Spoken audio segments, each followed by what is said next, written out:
Welcome to lesson 7. This is the second lesson of functions, and this is going to be a little different as we're going to just go through and solve some practice problems with functions. For the first problem, let's create a function to find the area and perimeter of a rectangle. Alright, so first let's create the perimeter function. So the two values taken, L and W, will be the length and width of the rectangle, and we can assign a value variable inside the function.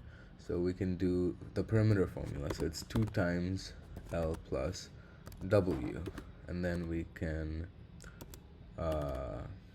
print the perimeter is string value. Next, let's do the area function, and the same thing, we'll use length and width. Now we can use value again since the variable is just inside the function. So the area formula, length times width, and then we can print the area is string value.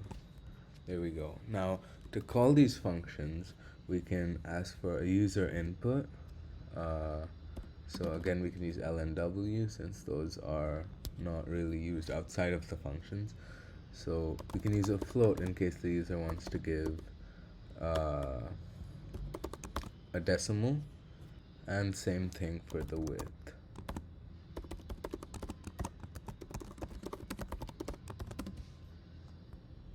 Now that we've gotten this, we can simply call both functions, and since we have the print inside the functions, we don't need to print them, and we just need to call them. So I can do perimeter LW and area again LW.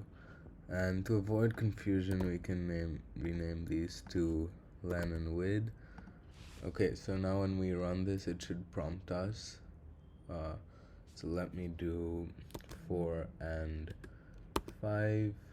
So the perimeter should be 18 and the area should be 20, and that's what we're getting. For problem 2, let's create a function that will count the vowels in a certain sentence. For this, let's first think outside of a function about how we would go about counting the vowels. So let's make a sentence, just an empty string for now, and then we'll use an if-else function. So now we can use a for loop. So for character in sentence, which it'll iterate through the string for each individual character.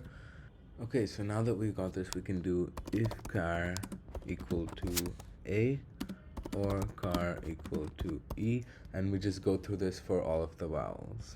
Okay, now that we've got this, we can go ahead and initiate a count variable up here to 0, and each time it detects a vowel, we can add 1 to the count. And we don't need an else function since we don't want to count anything else. Okay, now to put this in a function, we can first define a function. Let's call it vowel, and let's take in a sentence, or let's call it string 1 since it may not be a sentence. Next, we can basically copy paste this code here, and remember to mind for the indentation that might get messed up while copy pasting. And we should change the sentence to string 1 since that's what it is in the function here. And next, we need to basically return and initiate the count variable inside the function. So since the variables inside the function stay inside, we need to initialize count to 0 there, and at the end we can return count out of the function. So now to call this function, we can use a value variable, and then let's call it a vowel, and we'll use the same sentence variable up here, right? And then we can simply print the number of vowels in the sentence is, and we can concatenate the string value. There we go, and we can go ahead and get rid of all this except the sentence. Now for this sentence, let's do I love Python, and there should be 1, 2, 3, 4 vowels in the sentence, so let's go ahead and see if this works. So the problem here is it's not recognizing this uppercase I, as we've not defined it here. So a simple way to do this is to create a string2 variable and make that string1 dot lower, which basically converts it into lowercase. And now we can replace this with string2 here, and this should work fine. And there we go. Finally, in problem 3, let's look at a function to calculate the maximum of 3 numbers. Alright, so let's get started and define our function. Let's call it max, and A, B, and C as our 3 numbers. So the simplest way we can do this is to use logic and just use a big if-else statement. So if A is greater than C and A is greater than B, then return A as the maximum. If B is greater than A and B is greater than C, return B. Another if C is greater than A and C is greater than B, return C. So this is basically going through and making sure that if A is greater than C and it's greater than B. So this AND operator can be used, and in the vowel one we saw and used the OR operator. So that is, if any one of these is true, it goes ahead and does it, but with the AND, both of these have to be true. So to end with an else, we can return a string. The numbers are equal.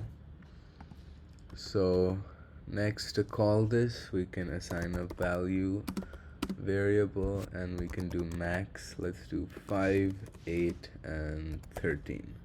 Well, let's do 5, 13, and 8.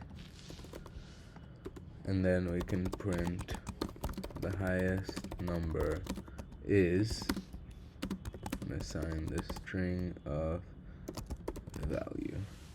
So let's check this out.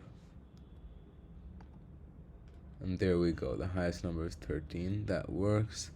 And let's try this for another set of numbers. So let's do 670, 1340, and 8600. So 8600 should be the biggest here. Let's check it out.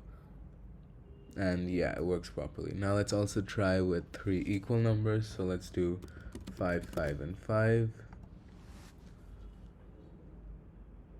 And it's working as well. It shows that the numbers are equal.